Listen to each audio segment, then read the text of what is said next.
Welcome to Let's Go Feral. I'm your host, Sandy Main. This is a podcast where weirdos talk about weird stuff. And lately, I am hyper fixating on my comedian friends and the paranormal. All of that is to say, I'd like to welcome my dear friend, Ren Q Dawes, onto my podcast. Say hello for everybody, Ren. Hello for everybody. Oh, you Oh my went God, thanks so much for verbatim. thanks so much for having me. Ren, you and I knew each other briefly in Colorado. Are you still there in Colorado?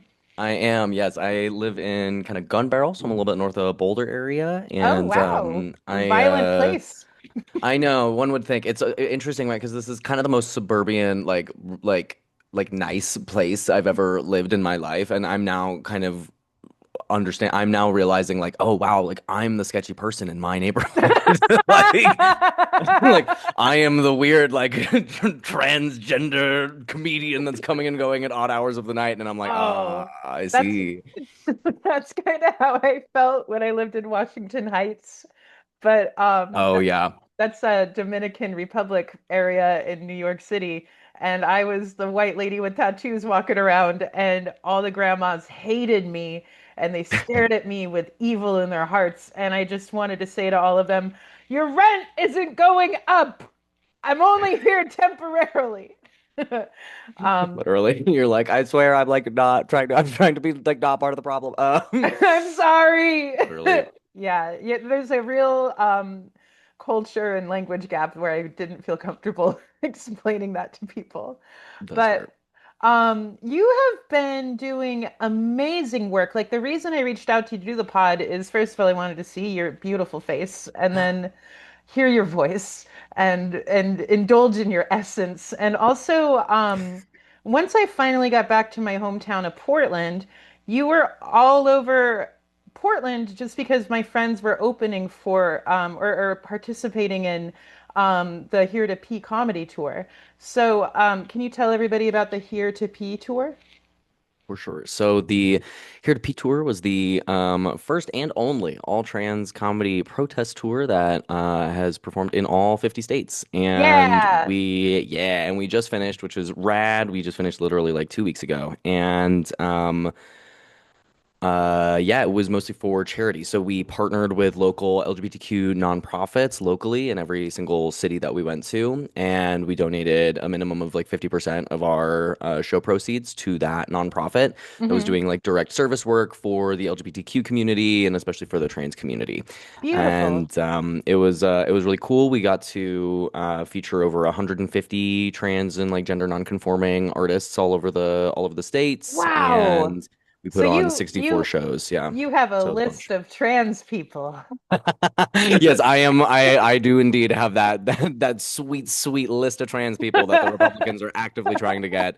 And We I was better able be to careful. solicit it via comedy, You have which a was list of great. hilarious trans people, which is even Very more true. dangerous. Very true. Very true. Yeah. And there's just so many good people all over the states doing this work too, which I didn't I like had a hunch about, you know. I was like, I think that we're everywhere. And then it was really cool to just be like, oh wow, we really are everywhere and we're doing comedy and we're doing a really good job. That's so Um, cool. yeah, it That's was really affirming. It was Oh, really that neat. gave me goosebumps. Because there's like a little trans, well, I don't know why I said little. There's a trans person in like Wyoming who you got to show comedy tour to, and they didn't ever get that before, and maybe they'll get to more in the future, but you were a part of it in the present, and that's incredible. The Thank you. biggest snaps to you, Ren. I'm really Thank you. proud of Thank you. you, love. I think Yeah, it it's was I so think it's neat too to see condescending to like, say that I'm proud of you, but I'm proud of you.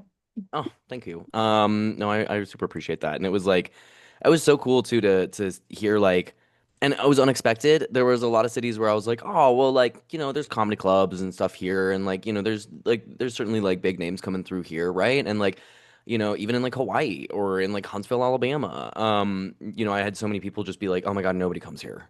Thank you so much for coming. Like, nobody comes through.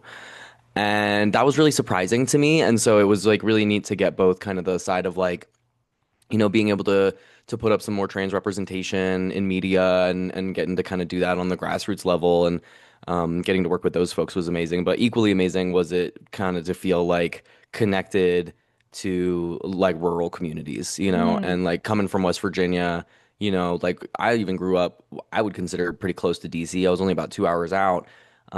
But even still, there was like very similar. It was just like you really did have to go somewhere else to get like a show, hmm. and to like go see a comedian or go see, like your favorite like punk band or whatever. Like they're not coming through West Virginia. And that was always like really tough. And so it was really neat to kind of get that from different spots too, that like people were just so stoked that we were like bringing the jokes to their town, Hmm. and when a lot of people would kind of like look over those places, and some of those were some of our best attended, most riotous shows, and so even though I think that there's this kind of prevalence within entertainment industry to be like, well, you're just going to go to the major cities, right? You're just going to do, New York and Portland and LA and whatever. Thanks for It def including Portland in that list. Wow. well, especially now, I mean, I'd say that like Portland's a really big comedy city. You know what I mean? It's really putting up a good fight, especially with Seattle and Tacoma. Like they're like Portland's really got a lot going for it now. And like yeah, so it's just neat to be like, oh wow, there's a lot of good reasons to pay attention to more rural areas and to kind of smaller cities and Hmm. cities in the South, and that often get overlooked. And I'm hopeful that those places are a little bit more on the map for artists in general that are Yeah. touring in It the next it few years. it dovetails with my experience too because I did a one woman show on the road over the summertime. It's called Cocaine That's right. Yogi. It's Love. about cocaine and yoga. Thank you. Fantastic title. Not at the same time. But I did Missoula, Boise, Truckee, California, San Hmm. Francisco, Los Angeles, and Bend, Oregon. And That's a big loop. Did you drive most of that? yeah, I drove with me and my Yeah. dog. I I was I felt like a traveling salesman. Uh, and I was selling stickers after the shows, and so I feel like all of it was simply to sell stickers just with a long and bizarre pitch. hmm I feel very similarly. Yeah.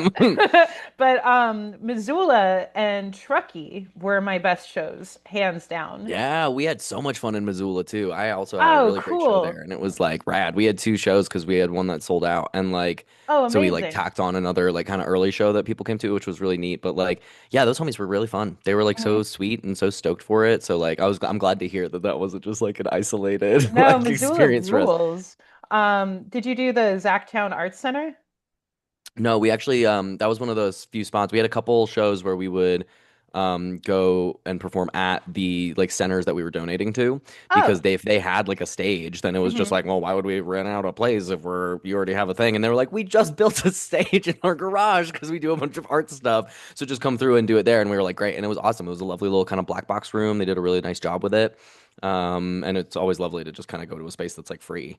Well, dang, Um, maybe you and I will do a show in Missoula together what's sometime. up? I'll totally go back. Yeah. I love that place. That was great. Yeah. And then Truckee was rad too. That's in the mountains, in the Sierra Nevadas. Have you heard Got of you. Truckee before? I have not heard of It's Truckee. where the Donner Party perished.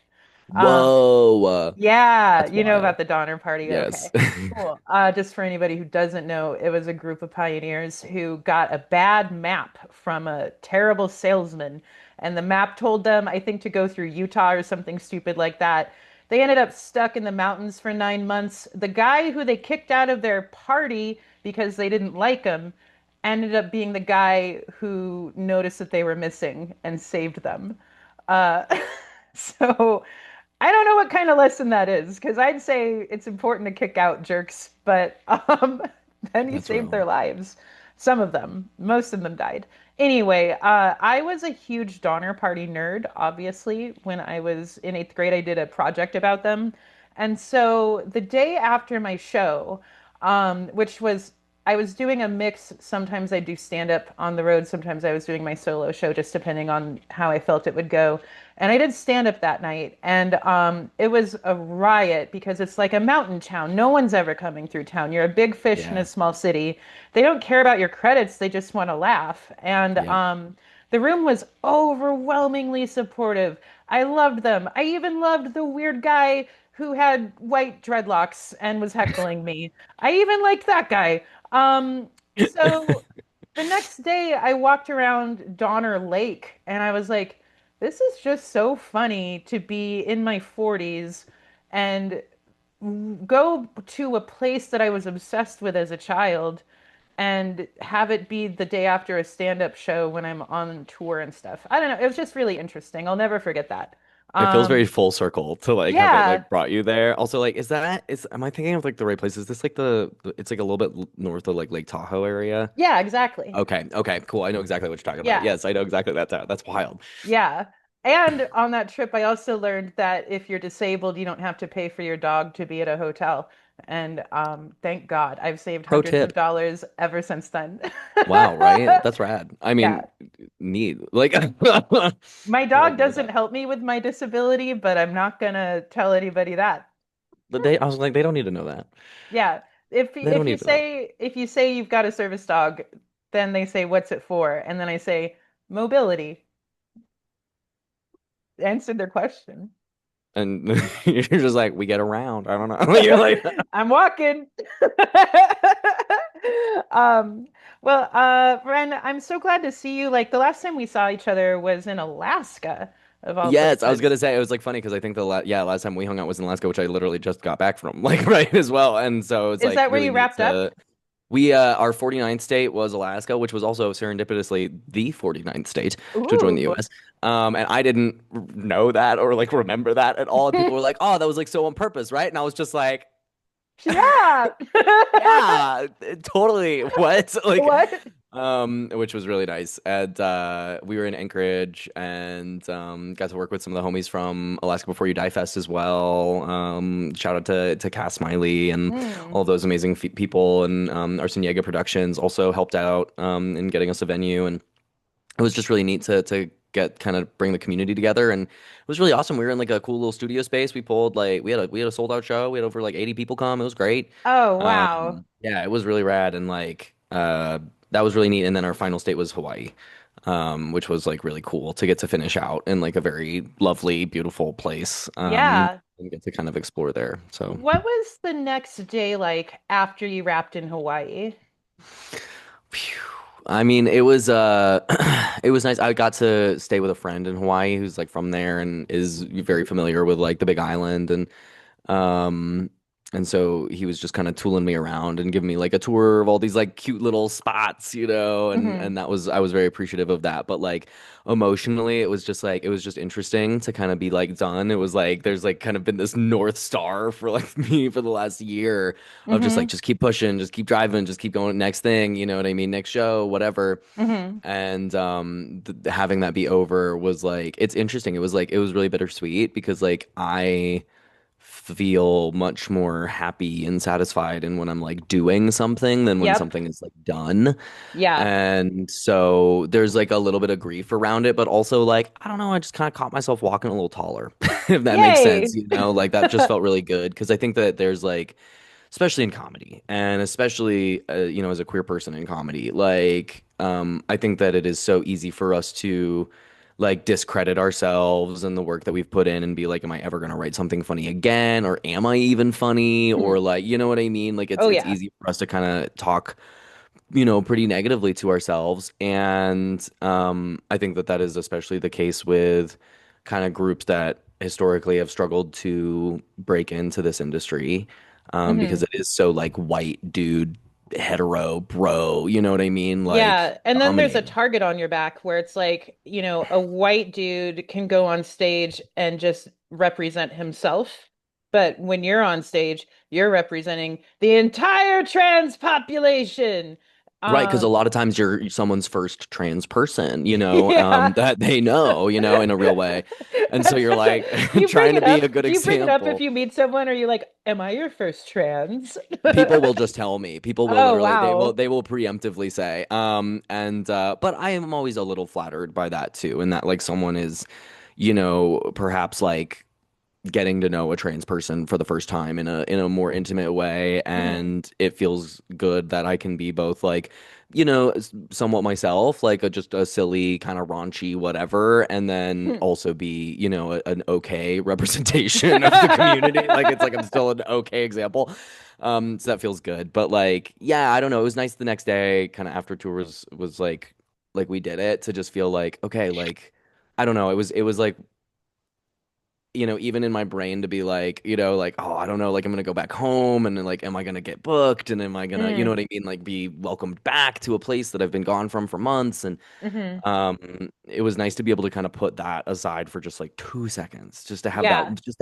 that two yummy seconds of like undeniable, like, no, like I know that I did this. I know that I did like all of these shows. I know that I did well at all the shows, and at a minimum, I did my best.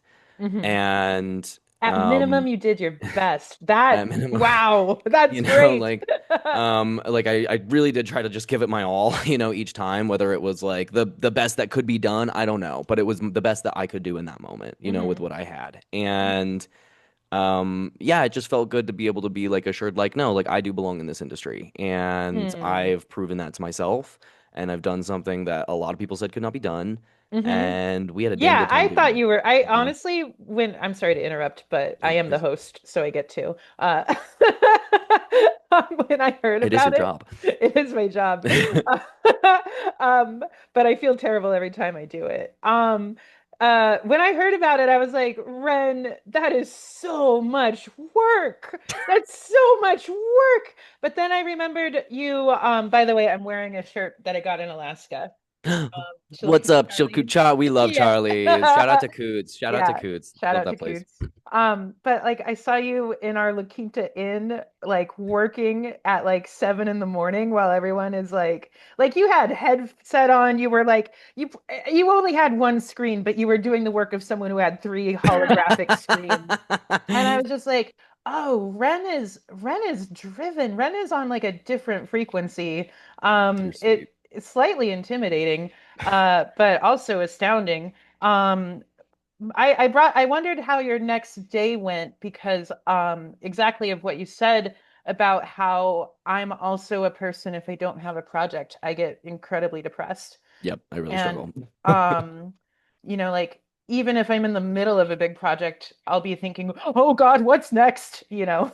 Yeah, correct. And like the day after my final show in Bend, Oregon, after my tour, which was like 3,000 miles of driving and 11 No days on small the feat. road. Yeah, Yeah. not dude, driving by yourself with your dog, not good for your mental health. Like, oh my God. Because like this show was about some trauma that I went through in Colorado.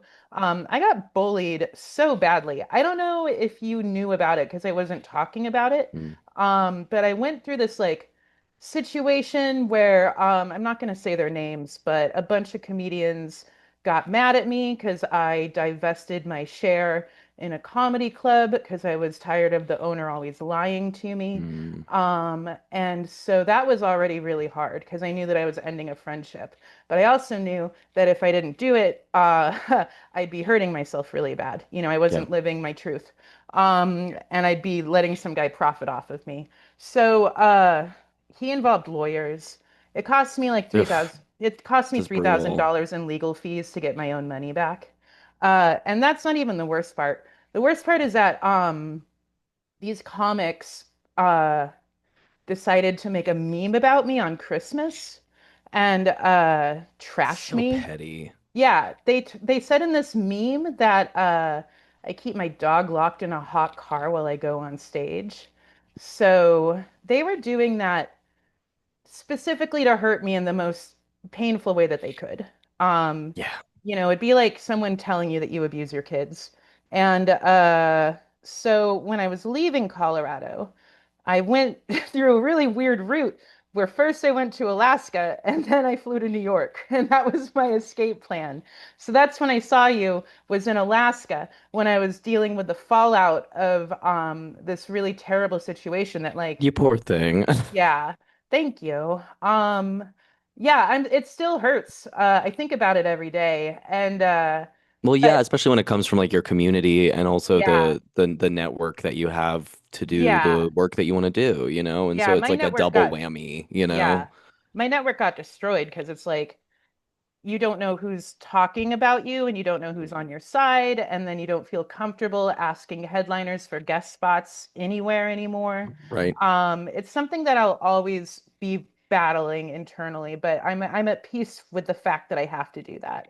Um, but the show covered that experience a little bit. Mm-hmm. And so I'm on the road talking about a huge failure of mine while I'm also experiencing low crowds in cities like San Francisco and LA. They don't care about you there because there's lots of other stuff to see. They're not going to show up for that. They're like, you need credits. The venues I worked at were great, but it just didn't, the tickets didn't sell, and that's okay, whatever. But driving on the road for hours at a time, replaying the show in your head, replaying the Over and previous over. night, Yep. and like then knowing that you're only driving somewhere else to re-traumatize yourself all over again that night it built some character, but it definitely hurt real bad. And so then the next day, when I was done with the final show, which a lot of people in Bend, Oregon thought was going to be a classic stand-up comedy show. Mm-hmm. And I walked like half the Surprise, room. surprise. Hey, hey, I'm really committed to this one woman show concept. Sorry. Yep. I made a slideshow. We're committed to it.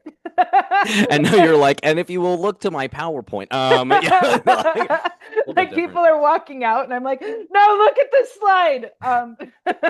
But anyway, the day after that, I was in Bend, Oregon, which is one of the most beautiful places on the planet. And I just took this victory walk around a lake. And Mm, I was just like, God, thank God that's over with.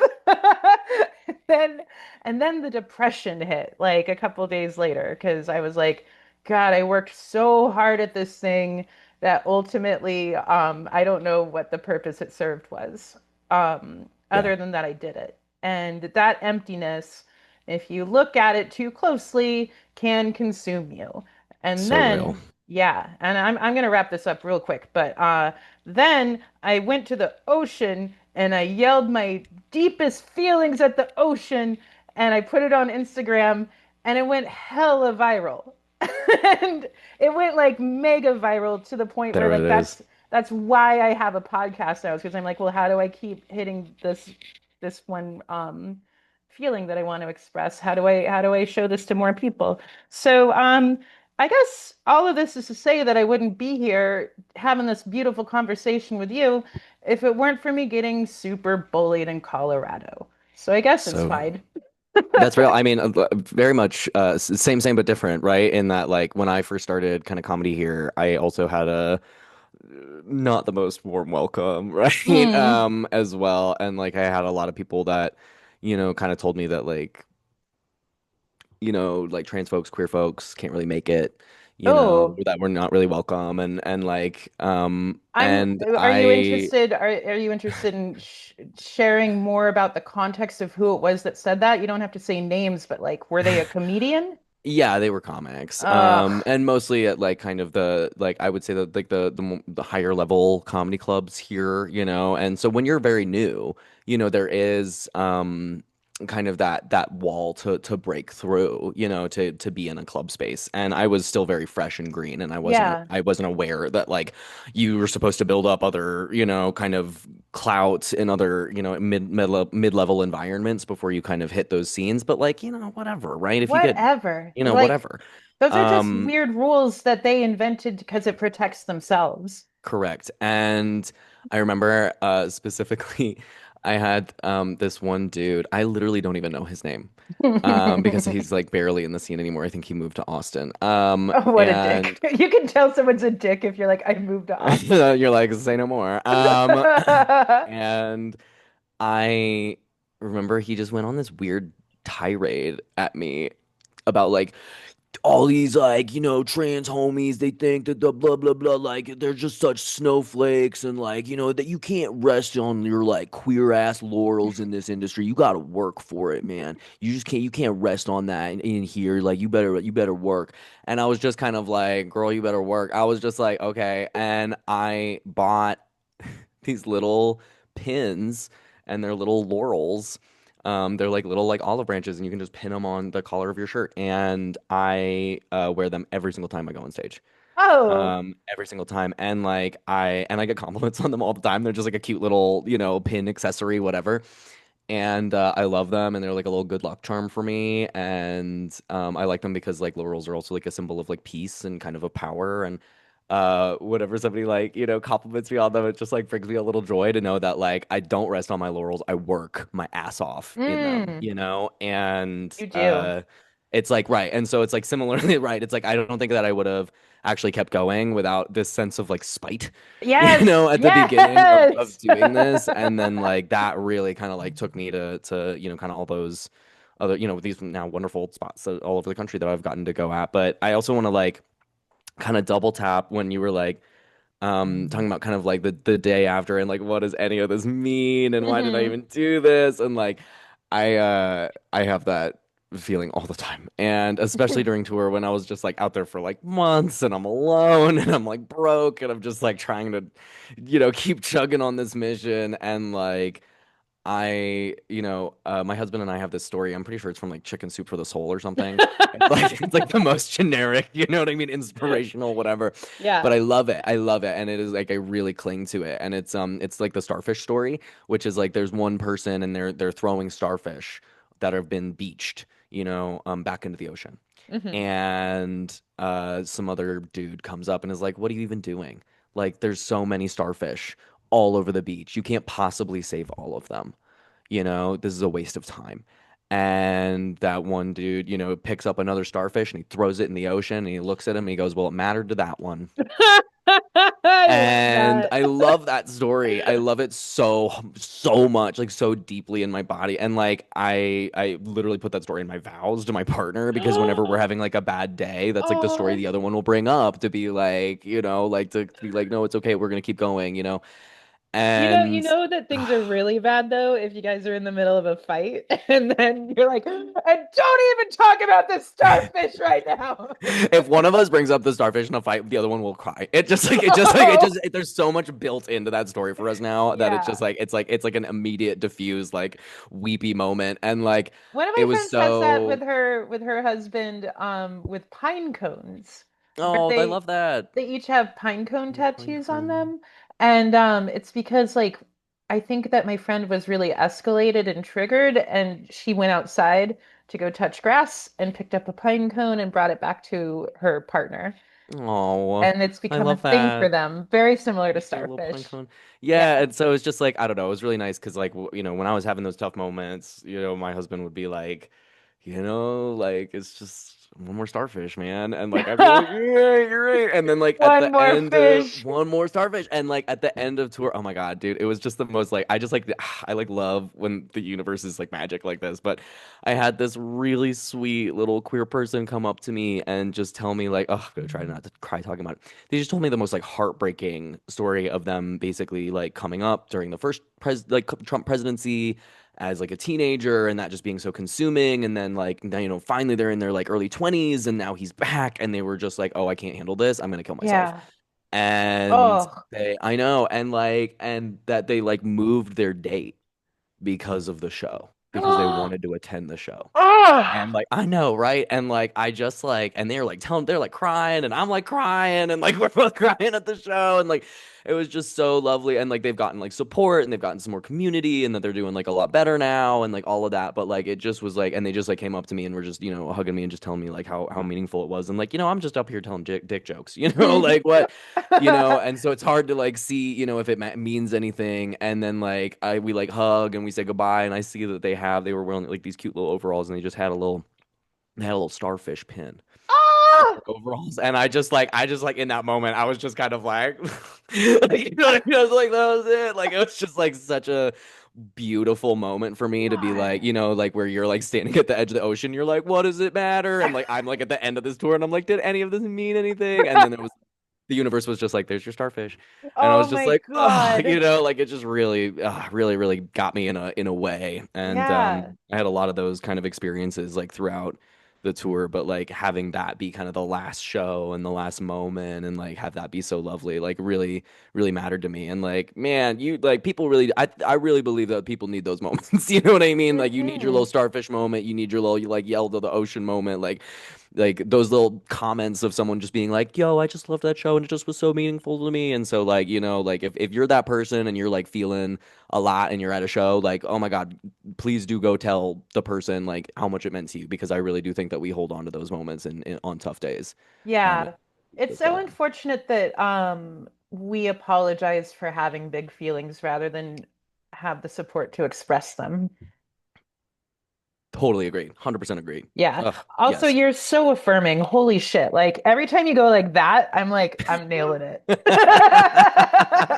It's like the plus one. I'm like, how can I like this harder on the internet? Exactly, Like, like the heart got bigger. Um, I don't want to be negative, but I also am a macabre person and we got to be careful, we got to be educated. Did you run into anything that was really scary for you on the road? for sure. I would say that, frankly, what was most illuminating, and granted, this is from the perspective of like, I'm mostly a passing white man, and it is very easy to walk through the world that way. Hmm. But it was interesting. There was certainly a couple scary moments. But the scariest thing, actually, and this sounds so hokey, but it's real.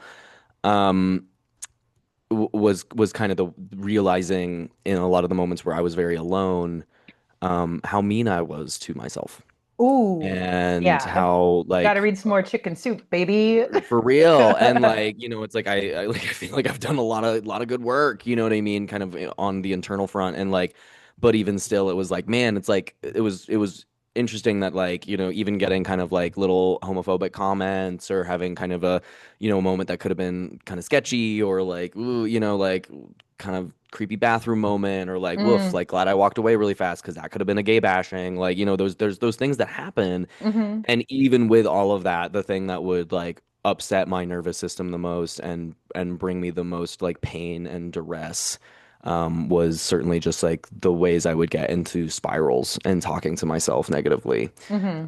and telling myself like that I'm not worthy of doing this or I can't do it or that there it's like not even real or it doesn't matter or I'm not funny or I'm never gonna Yeah. make it or like whatever you're kind of picking yourself at for like that those were really hard and so kind of realizing that like oh I'm like jabbing this screwdriver into my own heart like Yes. that's just depressing and it was really illuminating to kind of have that alone time but I would say kind of external to that I don't think that I experienced nearly as much transphobia as I was expecting to, Hey, that's which was really plus. cool, right? That was really Yeah. nice. It certainly happened, but it was pretty rare. Hmm. Um, and sometimes it would almost be kind of, I think it was like the reverse of it. It would people that would maybe assume I was a trans woman or something. And so that would usually be when it would kind of come up. And so to me, I would say that the more scary moments were not necessarily to me, but to my other performers and primarily like women of color. Oh, Right. yeah. And so seeing just kind of like them kind of deal with that and being a lot more like hyper aware of like kind of their safety and what can I do to kind of like prevent something from happening or like things that we would kind of let slide like we had a performer right at the end as we were driving from Dallas to St. Louis. I had driven with another performer. They had to stay behind and work because they like work remotely and they like worked for part of the day and then drove up that night. And we wanted to get a head start because it was about like 12 hours. Hmm. And we didn't really think anything of it. We thought they would be just fine, and they got assaulted at a gas station. They're Oh. fine, thank God, but they were like just kind of pushed over and yelled at and like certainly walked away with like a couple scratches and a bruise from it, which is more than it should have been and Yeah. thank God a lot less than it could have been. And that was just really illuminate, you know what I mean? Like just like those moments were really really good learning lessons, and I'm sad that they happened, and it just was a real reminder for me as a white man that like for sure trans people are very much like in danger right now, but also Yeah. like the people that are most vulnerable like need us to be more vigilant for their Yes. safety and their well-being and the ways that we can show up um better for them so that they Yeah. can like have, like that support and have that protection because they are certainly the most vulnerable. Yeah. And There's um that something, was that was the scariest, I think, was just like seeing it happen to other people that are very visible. yeah. Um yeah. There's something about femininity, that when you aspire for femininity, it makes you more vulnerable. And I don't Yep. understand it. Yeah, because I'd say that like anything feminine is often punished, Yeah. in like a really like patriarchal culture, right? Hmm. And which the States is, and like a lot of that we can see being kind of weird, internalized, like terrible stuff. Where if like like a dude is punished for any femininity in his home life, Hmm. that usually then gets internalized and ferments and becomes really toxic, and then that dude is going to feel, not just comfortable but almost impelled Yeah. to, kind of Rewarded. take that out, on, other people that are expressing that femininity or just, women in general, right?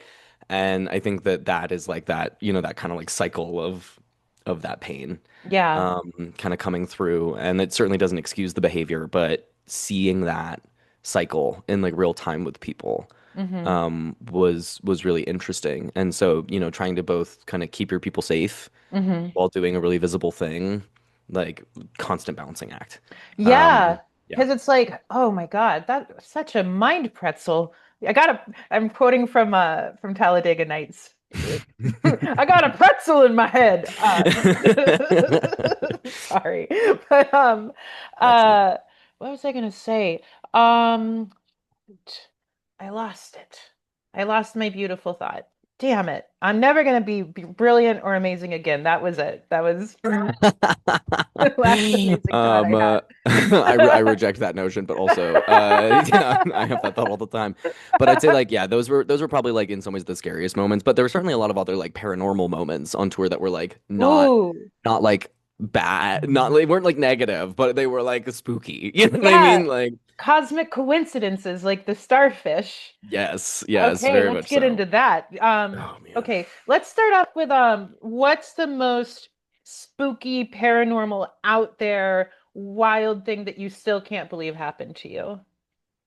I had a ghost in my head once, for A instance. ghost in your head? Yeah, I Dog, there's not a lot of real estate up there. That's rough. that just made my dog bark. Sadie. Um, yeah, I explained it on the prior episode I just recorded, but I'll do a brief recap.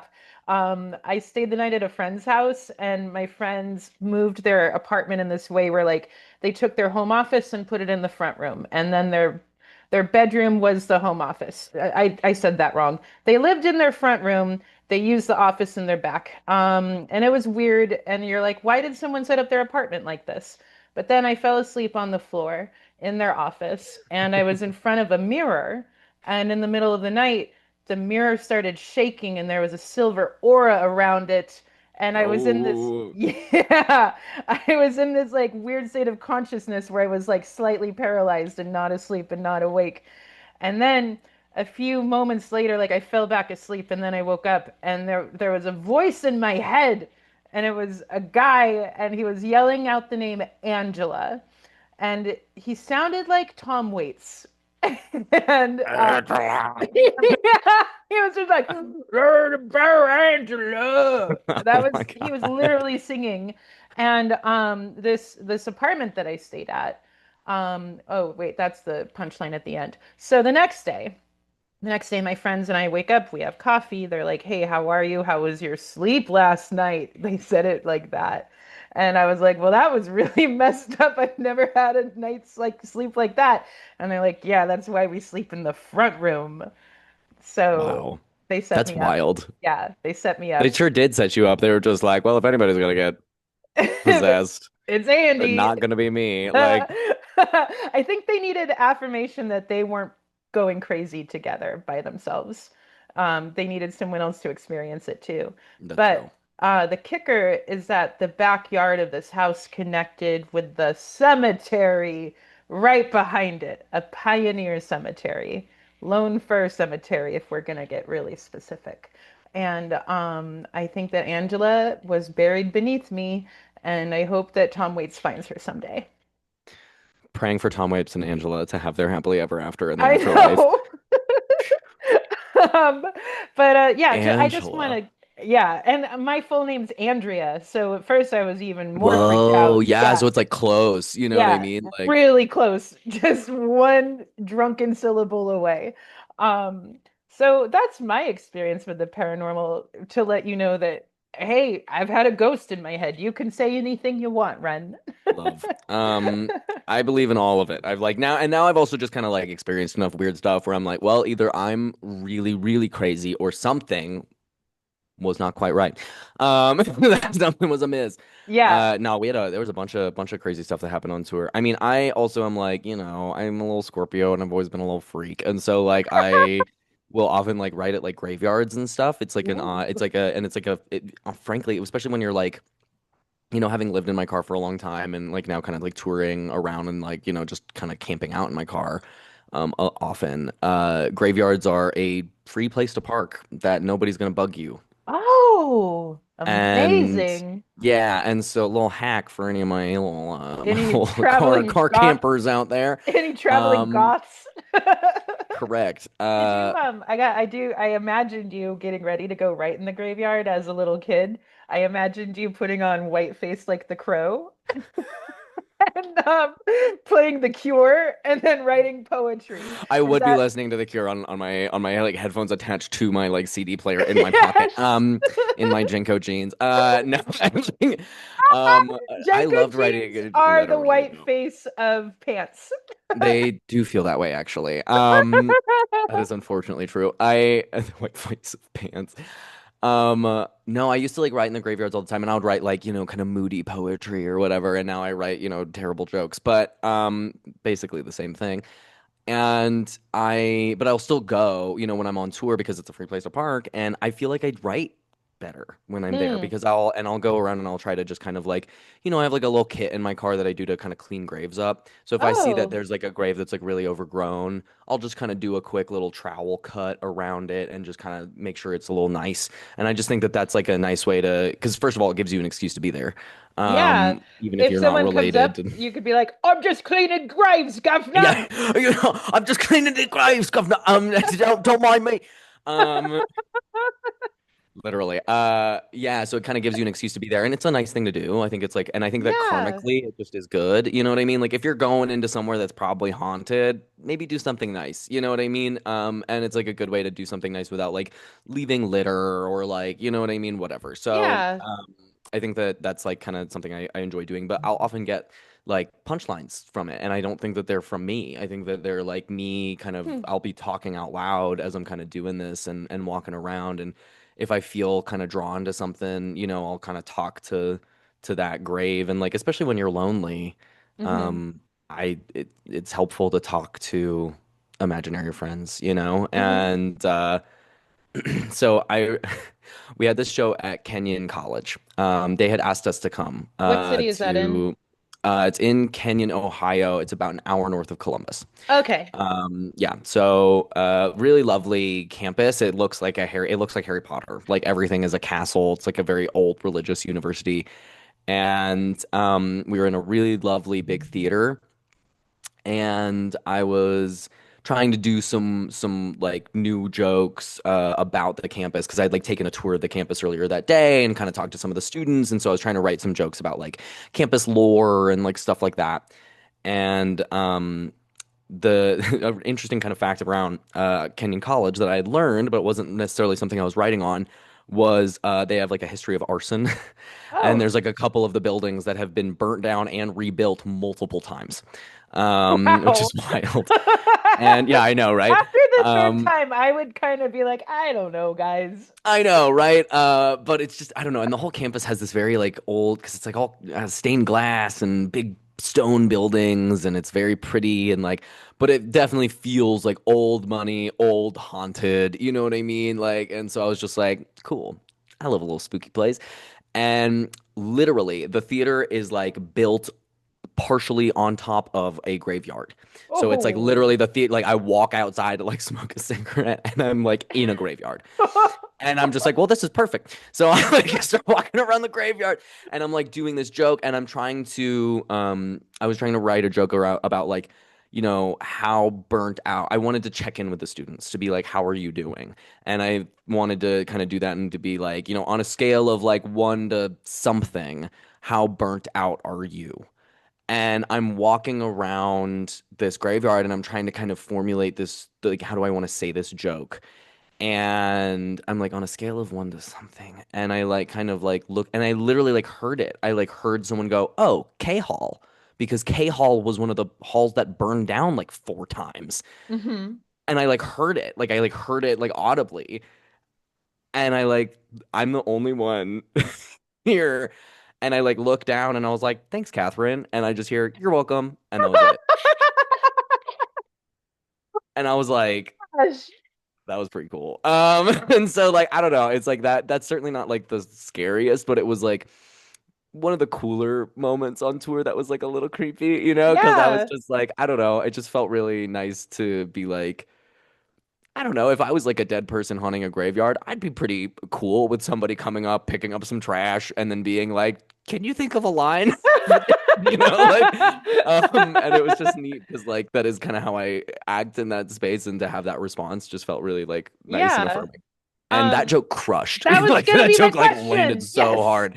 They loved that joke. It was really, really fun Were that you like it on like a worked scale of so one to well. K Hall? How burnt out are you? Yeah, that's literally what I said, and Yeah, everyone just thought that was like so funny because it's that's like great. very niche to them, right? So that Yeah. was a really cool one. You And don't have then to limit these paranormal things to the tour, by the way. I was, cool. Okay. yeah. So just, to Oh, align you cool. a little bit more. I was going to mention that my dog is really into graveyards. Um, Wow, spooky dog. Yeah, I got a goth dog. She has a real sense of calm about her when we go to graveyards. Like, most of the time she's just like, "Hello, I'm a dog. I want to fetch a ball." And then at graveyards, she's like serene and maybe even a little bit receiving, I don't know, just a peaceful vibe. Yeah, So, yeah. I feel like dogs can be super sensitive to that stuff too. You know what I mean? So Yeah, it's the like smells must be wild. they're like They're something like, something smells ghosty around they're here. like, there's so much death. I love it because dogs love stink. They love True. stink. It's true they do love a stink. Yeah. I'm trying to think. I had one place and it's like nothing happened. So it's a bit boring, but to me it was probably the most scared I'd ever been in like Well, a spooky that's situation. great. That's great for me. I was in Pittsburgh. I was just driving through on my way to another show and but I was like trying to stop for the night. It was like my halfway point. So I'd like booked an Airbnb in Pittsburgh, like right outside Pittsburgh. And I like it's fine. Like the house looked fine. Like everything was fine. It was like a very average little kind of suburb, you know. It was a live, laugh, love Airbnb. Sure, like I Yeah. mean it was like a little older. I mean it's like, kind of steelworkers town, but like whatever. Like I stay in sketchy places all the time. Like, not it's not sketchy to me.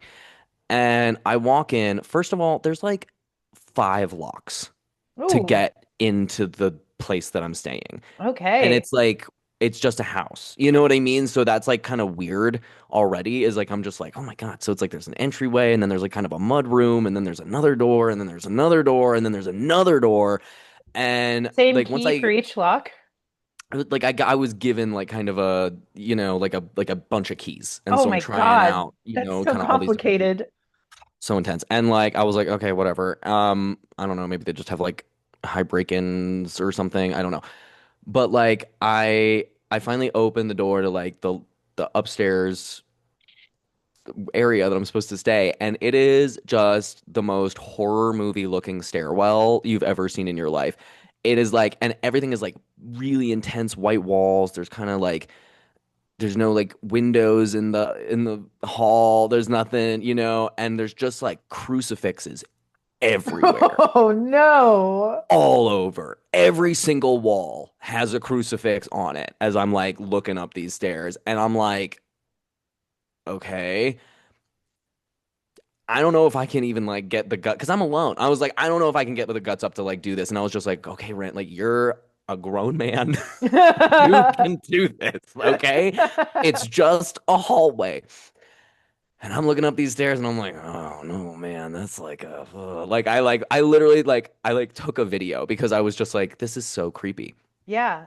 I go up, I, kind of look around, and I was just so full of dread. I was like, something is not right. This is not right. It was weird. It was all white walls and then very like periwinkle purple trim. Ooh, Very strange. yuck. Crucifixes everywhere. But besides that, it looks like a normal Periwinkle. house. But it's like, okay, it's like broad daylight outside. It is pitch black in here. Okay. Oh Like it is like God. so dark.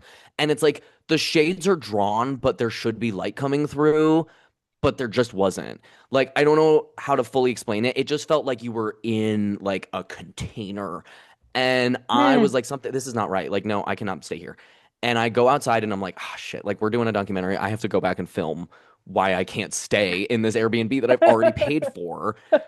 And so I call my husband like on FaceTime and I put him in my pocket and I go in because I'm just like, just in case I get murdered. And I like go in with my camera and I like go up and look around and it's like, it like looks creepy on camera. Like Mm. it feels, you're like, oh, I don't know about that. Like, it doesn't feel quite right. And Can the I have this creepy, footage for the Patreon? oh, for sure. Oh, totally. I'll send it to you. It's so creepy. And like the creepiest thing, and I didn't know this until I was like I didn't like clock this until I rewatched the footage. But when I had like gone up the first time, I didn't touch anything. I had my both my bags on. I didn't go into any room. I was just like kind of upstairs in the hallway. I was like, there's the kitchen, there's the bedroom, there's the bathroom. I can't stay here, and walked out.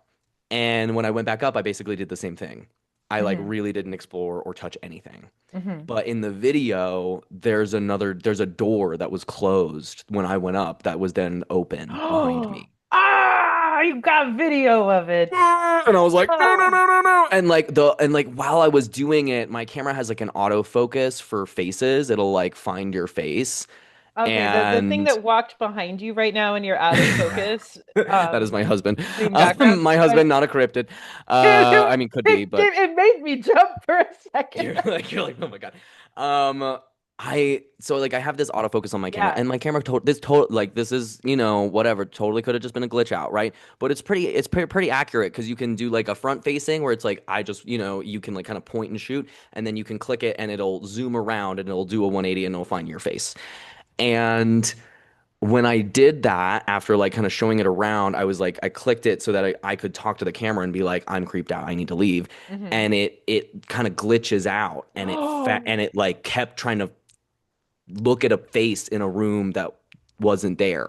And Whoa. I was like, I don't like that. It was, and so I immediately let, and I was just like, nope, nope, nope, nope, nope, nope, nope, nope, nope. I'm on my way out, and I'm just like, dear ghosties, I'm sorry, I have a full car. You cannot come. I love your house. No disrespect. I just cannot stay here. Please do not come with me or attach to me in any way, shape, or form. Thank you so much for letting me be here. Please do not. Please leave me alone. I am just doing everything I can to be like, no, no, no, no, no. I was like, lovely crucifixes. I don't know. I don't think they're working. Maybe you need some more. Like this is a lot, And like, and I like That would get in be my so car. funny to watch as a scene in a movie. That would be so funny to see. I'm sorry. It was really. I was like laughing, but also like terrified. Like it was Yeah. like I really felt like scared, like scared, scared. Like I felt like I was like being like it felt like when you're like in a haunted house as a young child Yeah. and you're like, no, you know what I mean? Like and it's just a regular ass house. And like I get out to my car and I'm like, okay, we're driving away. I'm staying in my Subaru because you know what's not haunted? My 2019 Subaru Crosstrek. And I'm about to leave and I was like, oh no, I need to like leave a little offering because I'm like super superstitious and I just really believe that like, if Yeah, you leave a gift, chances are they won't hate you, you you're know? a And so polite I young like man. thank you. And so I like go and I just, kind of next to the house, like kind of on the sidewalk right there, I just leave a little crystal and like a quarter. You know what I mean? So just like just a tiny gift and I just go like this is for you, like no disrespect, lovely home, please stay. I'm good. I am out of your space. I just want to respect your space. Thank you. Goodbye. And I like get in my car and I like look up cuz to the second floor and I just see the curtains like move Ah! and like there was Oh, like but it felt odd, it felt comical, it felt like I don't know how to explain this in a way, but like I like did that to be like, okay, have a great day, goodbye forever, and look up and I feel like I just saw like this ghoul like wave and be like, have a great day. You know what I mean? And I was like, driving away, like I'm done, goodbye. And like that was like, oof, that was definitely the most like scared I was like on tour like the whole time. And I was so happy to sleep at a rest area in my car that night. I was so happy. I was just like, oh my God, I slept like a baby. I was just like, I'm safe in here. I was like, my car is locked. I'm so okay. It is not but haunted. I Like, feel kind of bad for that ghoul now. Like the ghoul liked you. I think he just wanted a friend. I am not that friend, Yeah. but I He was just like, appreciate that ooh. that's all that they wanted. Yeah. Literally, that is like so what it felt like though was like this comical like and I was just like I can't do this. Did So you see there the was that movie? one that was Did you see intense. the movie Guardian? Yes. Like there's so many similarities to Guardian, including the ghoul that just wants to be your friend. Literally just wants a buddy. Yeah, Um, or be a mama. I also did watch like while I was touring around our documentarian Jeff Sonic, who's We also love Jeff. we love Yes. Jeff, love wonderful comic, wonderful just filmmaker in general and Hot daddy. yeah, true. Hmm. Have you ever wondered if the caveman from Geico was sexy? There's That's Jeff Jeff. Sonic. There's Jeff. I literally started a comedy show with Jeff just because we both liked wearing denim jackets and have the same hair. That feels real. Hmm. That feels real. But like he forced me to watch this. It was very campy. It was quite funny. It was a horror movie about a haunted Airbnb. And I like called Jeff after this experience and I was just like, you know how we made fun of that movie? Uh-huh. Well, that almost just happened to me. And we are not going to be living that experience because we learn. We watch and we learn. We And like watch and we learn. literally in that movie, there's like a creepy stairwell, and you're like the whole time you're like, don't go down there. Don't go, Yeah. you can't be going down there. You're a woman, you're alone. Like, don't go down to the creepy stairwell. We don't know where it leads, with screams coming out. Like, don't go, like Yeah. leave. All this could have prevented if you just left. And you know what she didn't do? She didn't leave. And I was Yeah. like, you know what I did? I left. Okay. Yeah. Like I Yeah. left that Airbnb. I was like, I'm good. And Yeah. now, yeah, and now you don't have to suckle on a demon's teat. So God. thank God, Thank unless God for you're into that. that. No kink shaming over here. But um yeah, it would have been a really bad horror movie, but I'm glad for that for you. It You would have would been have a bad horror movie. Yeah, but you were like, "No, I've seen them before. I know not to live in the house. I'm gonna go." So that's cool. Um, you're from West Virginia, I right? am. I Are am. you part of Appalachia? Would you consider that to Hmm. be okay? And Yes. there's a lot of fun like Appalachian folk sayings, like if you hear something whistling in the woods, no, you didn't. Hmm. Did you hear that growing up? Oh, for sure. But also, like, you're always getting up to stuff in the woods. You know what I mean? So it's just kind of like, I think that what's interesting is that, like, Appalachians have like a real reverence for a lot of that stuff. Like, we really do have like a real deep, like, respect for, I don't know, just, yeah, like weird stuff in the woods, kind of weird, like, folk tales, weird superstitions. And, like, I don't know, like, I really think that I have benefited from growing up with that because there's so many people that make fun of people for being superstitious or whatever. And like, I think it really pays to be superstitious. I think it really pays off, man, to just be like, leave a little gift or like, no disrespect or just like kind of cross yourself when you enter, whatever that looks Mhm. like for you to like feel like you did the thing that you're supposed to do. Like, I would, it's not your house, Yeah. Yeah. Like, I mean, like, I'm gonna take that with me, that attitude of leaving a token and giving thanks and stuff, because it never occurred to me to do that. So nobody feels good if then they like are like, terrorizing someone that just left a nice present. Like that yeah, makes everyone feel a little bad, yeah. including ghouls and ghosts and demons, okay? And Yeah. I think that that's such an Appalachian thing too, is like you always like bring something, you know what I mean? You always like bring a dish to somebody's house or you always bring a present or like, you never go somewhere empty-handed. And like Mhm. I think that that just like really applies to also like kind of spaces around grief, or like Mm. memorials. Like we love a memorial in like Appalachia. We love that stuff. And so it's like I think that carrying that is like worthwhile. But like I don't it's like interesting. I didn't realize that ghosts were actually like kind of a contentious thing like that you could believe in or not. I just thought that they were real until I Oh. left West Virginia because I Oh. didn't like kind and because I was just like I just grew up with them like and like especially I lived in Shepherdstown, which is the oldest town in West Virginia, and Oh. um we were like a hospital town during like the Civil War, so it didn't matter what side you were on, you could come and get Oh. healed. You could come and get care.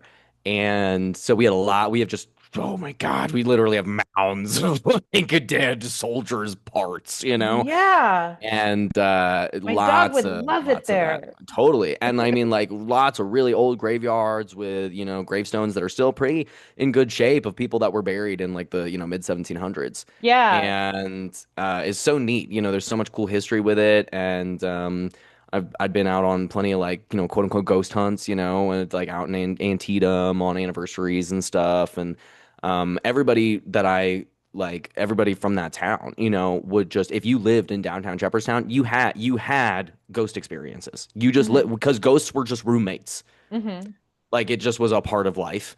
And it just that's just really genuine. That's just really real. And like I in most of the houses I lived, it didn't feel malevolent. I felt like I lived with very like chill ghosts most of the time, but they would pull shenanigans where it's like, I was living in this house, it was on Fairmont Street, and we had a ghost that would lock the doors and turn all the faucets on. Oh, cheeky And bastard. yeah, kind of just like, dog. And so it's like, and we would like realize, this is happening because like usually it's the bathroom, right? It's like all the doors of the bathroom are locked and we would hear the water running. So we would think someone else was in there. And then eventually I lived with like 8 people, And so eventually someone's going to be like, yo, are you done? And like we're knocking on the door, Oh. nobody's in there.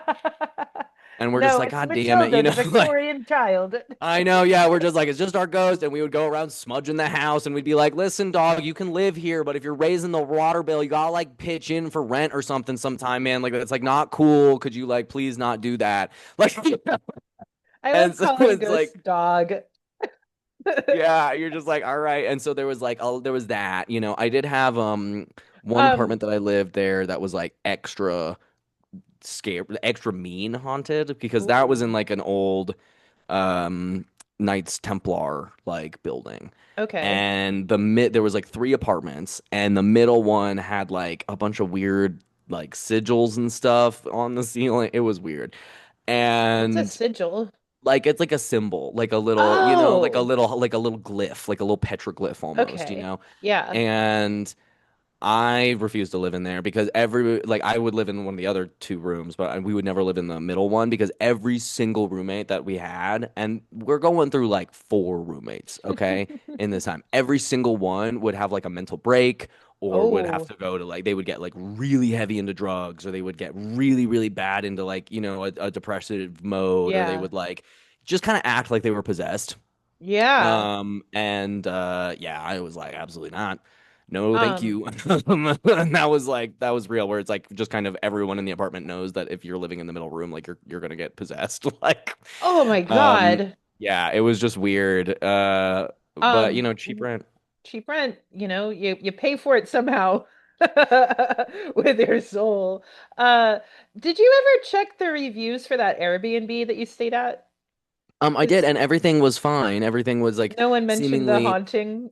No, there were a couple ones that were just kind of like, there could be more lighting maybe. Or like, Mm. just kind of like the polite way to do that. I left a perfectly fine review. I was like 5 stars, very, very clean, whatever. And then you can leave like a public review and you can leave a private review. And in the public review, I was just like, lovely, no notes. And then in the private review, I was just like, hey, full transparency, I was so scared I could not stay here because it felt really, really haunted. I don't know if you believe in any of that stuff, but I literally couldn't stay there. Like, no other complaints. It was clean, it's lovely, it's furnished, it's fine.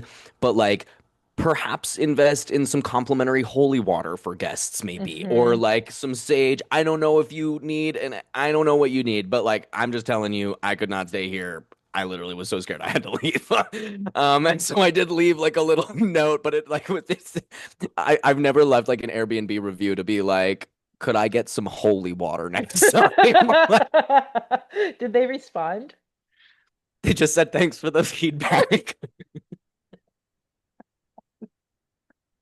And I was like, I don't know if this is rude, but like, you know what I mean? Like 5 stars, just Oh a little my haunted. God. Yeah, no, that was wild though. But living in West Virginia, there was a lot of really intense ones. I would say the most like real kind of ghost thing that I've ever had, and it's like people are gonna like comment on this and be like, this didn't happen.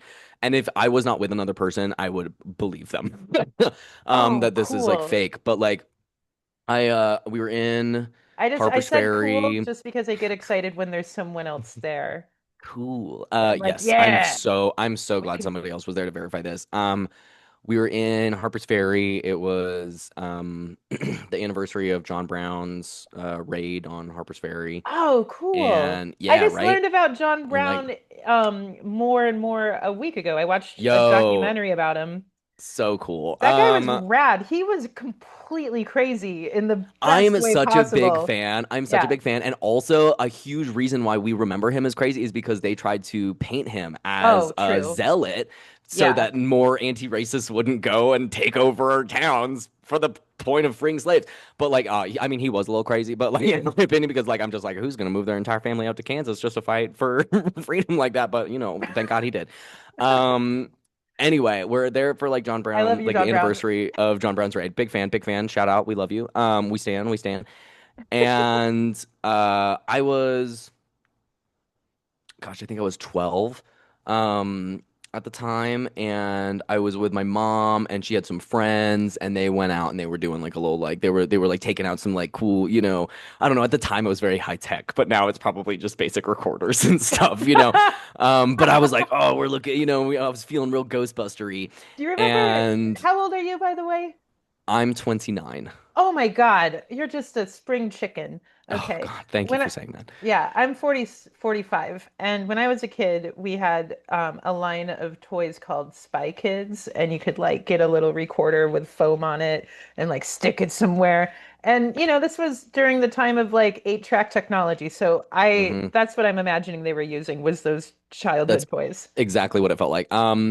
We're walking around, and it was odd. We're on some grass, and Harper's Ferry is really hilly. Like there's a bunch of, and it's at the confluence of two rivers, right? So Hmm. it's a big industry town, and we're like walking up this hill, and it's a pretty rocky and kind of grassy area. So it just didn't really make sense why, like, as we're walking, we kind of come into some fog, and the ground gets squishy, Ooh. like under our feet. Like it felt like kind of like, I don't know if you ever walked on like peat, but it kind of felt like that. Kind of like it's like if you could imagine like moss, like Yeah. thick moss, and your shoe kind of steps into it. And I'm there with my mom and like one other girl. And my mom takes like a step, and she like turns to me and she was just like, "Did you just say something?" And I was like, "No." And she was like, "I just heard somebody say be quiet." And I was like, "It wasn't me." And I'm like shaking in my boots at this point. I'm like terrified. It's night. You know what I mean? I'm like, "Oh my God." And we take a few more steps, and we see a man sit up out of the ground. I'm not like this is so real. This is like this. I swear to God, this happened. Like, Like, let me, he's like cut off in the middle. Like okay. he's like there. He's like half in the ground, and the other half is like sat up. Like he Yeah. just like kind of like he just kind of woke up, and Okay. he's completely done in like the. I mean the full. Like he's got all the blue on and everything, and the So he's a Union buttons, and it's like soldier? yeah, and Okay. like the full garb. Yeah. And he's just so I mean he's and but you can like it's like I mean he's a little transparent. And it was like I'm like we're all just like staring at him like we're just stunned and Wow. he looks at my mom and he goes ma'am, are you a ghost? And I literally pee myself. I in that moment, that is Yeah. when I pee. And now I am drenched in piss. And my mom goes, "No, baby, you are." And his eyes like roll back in his head and he just disappeared. Like He saw the light. Like he went in, gone. that was gonna be one of my questions is have you ever helped a ghost go into the light? And your mom did. Yeah. And she did. She like really did. And like I was like and we all like just like are standing there and I'm like, can we please go back? like and like I am ready to scream and run. And if I was not with other people, like I would have, but I was like, I can't be left alone. You know what I mean? Like you're like, yeah. And we walked back together and I was just clutching my mom's arm. Like it Yeah. was like a lifeline. And like I will never forget that one because that was like I've never seen anything quite like that. I've never heard anything quite that clear. I just the look of the man's face, like the scraggly beard, like there's just so many like little details of that man, Yeah. and like like I just you know what I mean? Like I really would not have believed that I saw it with my own two eyes had two other people not like witnessed it, Hmm. with me in that moment. And Something yeah. fun in that story that I can relate to a different story I've heard is my ex is British and his mom loved doing amateur archaeology stuff because you could like find Roman artifacts in Yeah. England. Um and so they were on this archaeological dig and they saw Roman soldiers walking around on what the ground was for them, That's which meant that wild. only half of their bodies were visible Yeah. because the other half were underground where it originally was, where they once stood. Sort of similar to the Civil War Yeah. hero. Yeah. That's wild. I hadn't even thought about that actually, of like Yeah. the land has moved and so they're apparating into land that has since been covered Yeah. by other land. That's so interesting. I hadn't actually thought about that, but that totally makes sense. Yeah. Yeah, no, it was really interesting. And like I I don't know. I'm not necessarily drawn to like, do the full EVP whatever, kind of like ghost stuff. I have a lot of friends that are into that and love to do it, especially growing up in West Virginia. There's just a lot of that. Hmm. Because You it's can kind either of do like a meth thing to or go do. on ghost hunts. That's so real. Yeah. I picked the former, unfortunately, for a time. Um, but no more. Now I get all of my hallucinations organically. Yay. And we just go tell jokes to ghosts and graveyards like a creepy little twink. Um, yeah, no, but there's just so much of that kind of in West Virginia, and I think that it also has helped me as a comedian, frankly, because I that's my favorite crowd work question to ask is like, do y'all have cryptids here? And what Ooh. do you have? Can you like explain them to me? Hmm. And that's so fun because everybody's got a different little thing. Everybody's got a different little ghosty, a little ghoul, a little like weird lake monster or something. And like, I just love that because like you can ask perfectly reasonable people if they believe in it. And like, if they believe in ghosts, and they'll be like, no. And if you're like, but do you believe in, like this specific lake monster that's only endemic to Portland, Maine? You know what I mean? Or whatever. And they're like, They'll be "Oh, like, oh, of Champy? course. Yeah, Yeah. exactly. Oh Exactly. And yeah, they'll we just be know like, Champy." of course we believe in Champy. You know what I mean? And I'm just like, all right, okay, I love that. Like, it's really fun. And I think that it's a great way to kind of connect with people's sense of like whimsy and their sense of humor and like, And their um, ancestry. and get kind of a good feel for like the land. Yeah. And like what is kind of the spirit of the land. And like love asking that as a crowd work question, and I love getting to learn about that specific history in the States. And it was like one of my favorite things on tour to get That's very to pull cool. from. And like Yeah. West Virginia's got great cryptids, right? I mean, like we literally have a statue of Mothman. Oh, Um, like and it is like and we're all just like, even if I've never seen Mothman, oh, I totally believe it. I totally believe it. There's so much weird stuff in that woods. You know what I mean? did Like we you got so much weird stuff in Shenandoah. Like yeah. What I he could worry totally about exist. with deforestation is like what happens to these cryptids who live in the woods? Do they end up living in the strip mall that has replaced the woods? Like where do they go? That's a great question. I always like I wonder We got to ask um Mothman. I feel like Bigfoot people are ahead of this curve probably because Well, they're they came probably up with like, a well, Bigfoot has to travel around and they're because they're on like the interdimensional yeah, vibe they now where figured they're out just like that he blinks in and out. yeah, Bigfoot's an interdimensional, in my opinion, pansexual being. And they have them pronouns. That tracks to me. That's what I feel is true. Have you ever Uh had a Bigfoot sighting? no, I don't know if I believe in Bigfoot, but I did believe in Mothman for a minute, but I think I believe in a different Mothman. The newest season of Unsolved Mysteries I messed am up not my poor little brain. Like it really. came out like 2 years ago, and there's a Mothman story based in Chicago where Mothman is like buzzing airplanes at O'Hare National. I don't hate that. Yeah. West Virginians are great workers. Listen, I'm like, it makes sense that he would be like, you know what, it's time I get a job. Like, and I like think, that makes sense. I don't know. yeah. Well, now I got to look up more Mothman stuff because I didn't even know that he was of West Virginia, and I thought that he was a Mm-hmm. Chicagan. Mm-hmm. Well, dang, that's He cool. is a That'll West put. Virginian. I think that cryptids are a really fun way to learn about history. Oh, I Um, completely agree. Because there's yeah, usually like it's tied to something, or when it gets popularized, it's like tied to something. But yeah, I really love that people believe in it, and I think that like that's something that um I really just enjoy about people. I enjoy when like people believe in something really yeah, whimsical, and that when we have pride in something that doesn't hurt other people, if that makes sense. You know what I mean? Like yeah. there's so many things that we'll have pride for that alienate other people, but having pride in like Mothman or whatever, that ain't hurting nobody, you know? And Or it's something that we can kind of all get behind in an odd way, you know, that when you're from there. And so I think that that's like a really great way to like connect with people and like learn about that area, you know? I think that one of Portland's cryptids is actually our airport carpet. That's right. I think we That is true. I think the carpet was an ambassador at a parade even. And they put googly eyes on him. So that's a cryptid now as far as I'm concerned. Um and then the other cryptid we have is Tanya Harding, of course. That's real. That is real. I don't know. I enjoyed like I think one of my more favorite cryptids that I got to learn about was they're kind of like dwarves or like little gnomes. And they live in Wisconsin. I'm trying to remember Okay.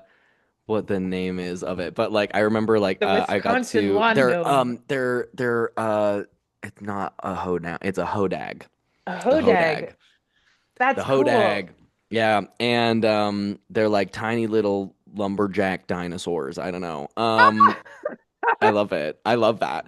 And like whenever I was like, "Do y'all believe in the hodag?" Everyone's just like, "Absolutely!" Like really hardcore about it. And they have little hodag competitions where it's like bring your uncle who's into really messed up taxidermy and give him a project, you know. And I was Everyone's in got that a uncle. everybody's got that uncle. I unfortunately am probably that uncle. Now you are. I You're the literally uncle of Gun Barrel. I I was at one of my most favorite. It was a place I used to camp when my parents would bring me to when I was like a little kid. It's called Eagle Cave. It's about an hour and a half outside Madison, Wisconsin, and it is gorgeous. If you are nearby, please go and visit. It is such an amazing campground and area. And there's a really cool, I believe, obsidian cave um, that is underneath the campground, and it's massive. And they do tours of it all the time. And it was really cool because I got to like go as an adult after like having like poked around there all the time as a kid. And it's always weird when you're like traveling alone because people will be like, just you? And you're like, just me. I promise I'm not a serial killer, but I I know am that one. interested I in know that taking this one. historical tour. Yeah. Please Why take do me along for the ride. waitresses, why do wait staff say that when you're going to a restaurant? Just one? Yeah, Ju- I'm trying the yeah. best I can, Yeah, okay? you're like, sorry, I don't have any friends, okay, in the area right now, but I still would like my nice steak and a salad, Texas Roadhouse, okay? Leave me alone. Literally, it's like always a thing, and I'm just like, do you say this to old people that have been widowed? Like, I'm like, do you go around making people want to go kill themselves because you're just like only you?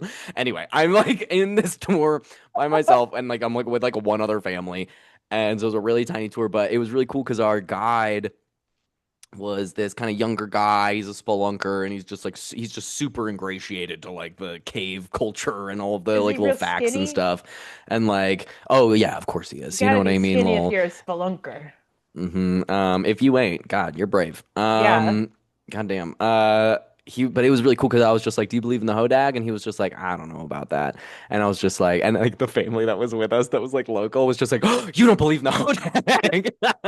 And he was just like, "Okay, I don't want to believe in the Hodag." But and I was like, there it is, There it is. there it is, and he gave us a real story of like, and it like felt real, like when he was telling it too, it like felt like he was, he was telling a real thing, but Hmm. basically about like the lights went out in the cave, and he just had a flashlight, and he like heard something scramble, and then he felt something on his foot, and he like looked down, and he just saw like a creature that he couldn't explain, and then he like kind of blinked and it was gone, but he heard a rock move like kind of Ooh. back into place as if it like scrambled down a hole and pulled the door. And he's like, I've gone over that moment a million times in my life, and like I really don't believe in this stuff, but I really have no idea how to explain that. And I was just like, Hmm. girl, that was the Hodag. And everyone Yeah. was just like, that was a Hodag. And I was just like, I love that they live here.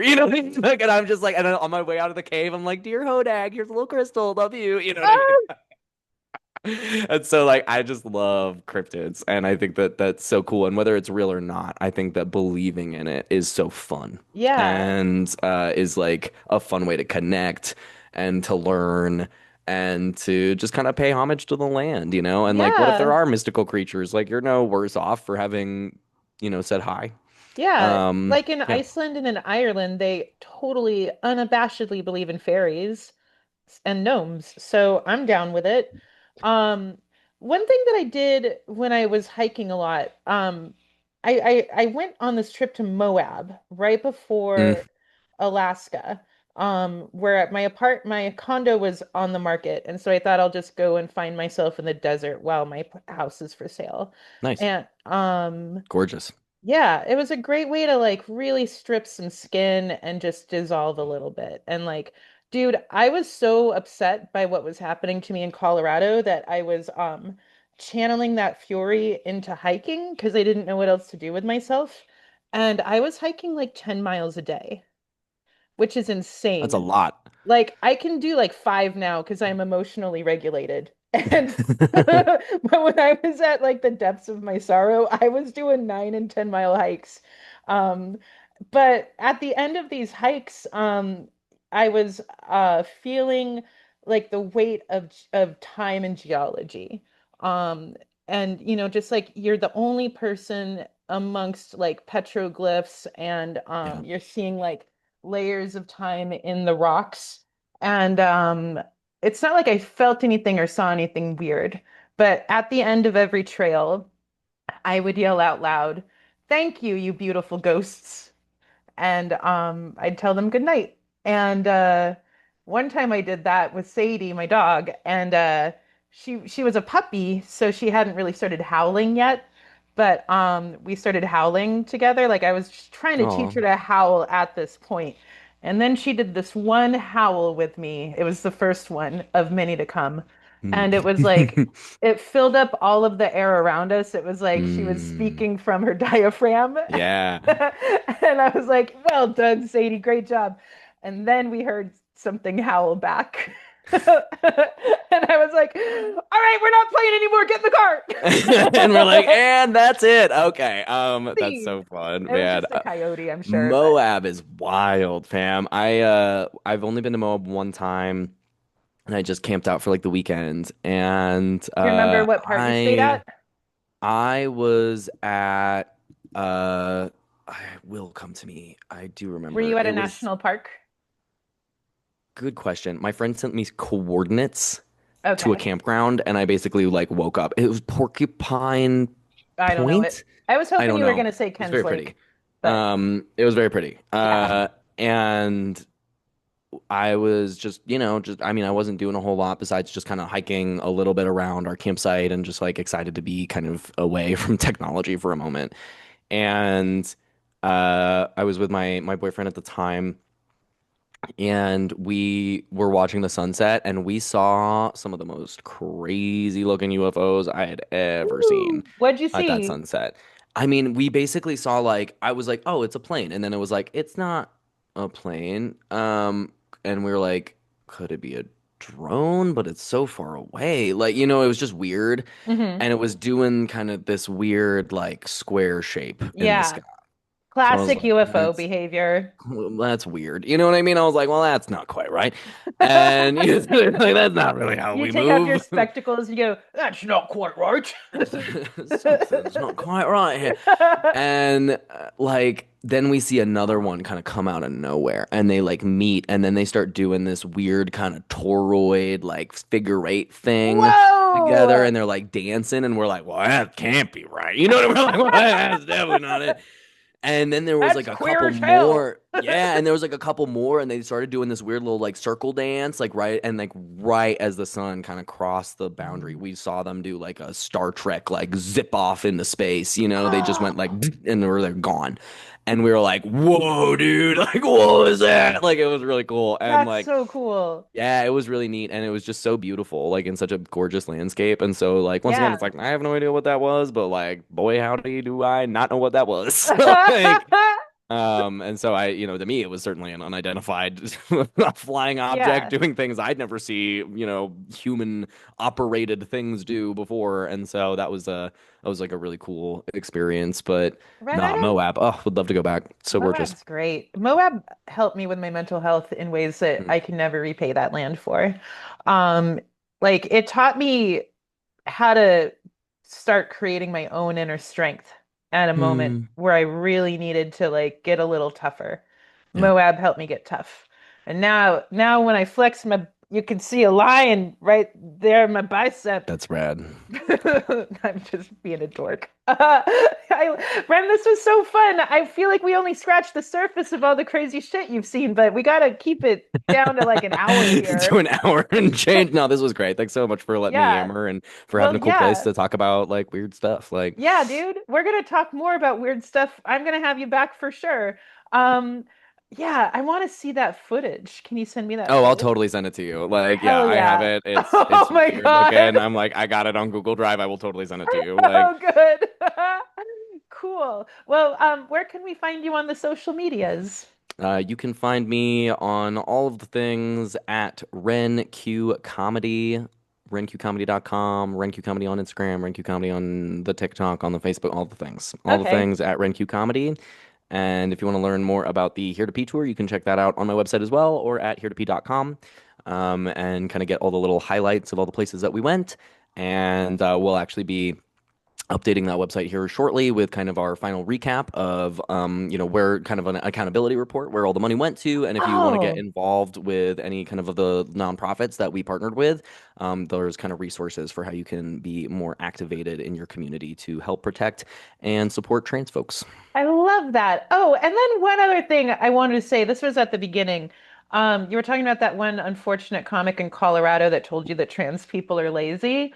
Um, Trans people have to work twice as hard to just be who they are.